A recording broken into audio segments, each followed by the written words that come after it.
Suamiku baru 1 jam dikuburkan, dan tanah makamnya pun masih basah. Doa belum kering di bibir.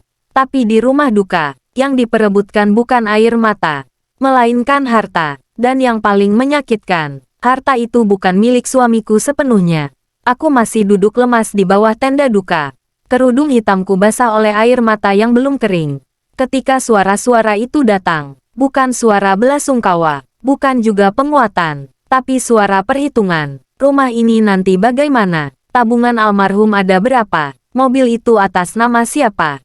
Aku terdiam. Hatiku seperti disayat ulang. Bukan oleh kematian suamiku, tapi oleh mereka yang sedarah dengannya. Kakak iparku satu persatu berkumpul.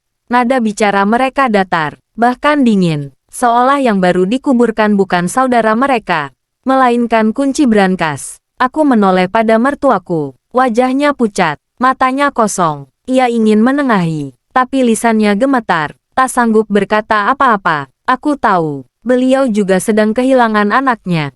Dan saat itulah aku sadar. Kalau aku terus diam, aku bukan hanya kehilangan suami, tapi juga harga diriku. Aku berdiri, kakiku gemetar, dadaku sesak. Dengan suara pelan, namun tegas, aku berkata, kalau harta yang kalian perebutkan itu hasil kerja almarhum, aku ikhlas dibicarakan. Saat suasana memanas, salah satu kakak iparku berkata tajam, bagaimanapun, dia saudara kami. Harta peninggalannya harus dibagi. Aku menarik napas panjang, bukan untuk melawan, tapi untuk meluruskan. Dengan suara gemetar, aku berkata, kalau bicara hukum waris, mari kita jujur dari awal. Mereka terdiam. Harta yang diwariskan adalah harta milik almarhum. Aku melangkah maju, tapi usaha itu dibangun dari uangku, dari tenagaku, dari jerih payahku selama pernikahan. Aku menatap satu persatu wajah mereka. Dalam hukum, itu disebut harta gonogini.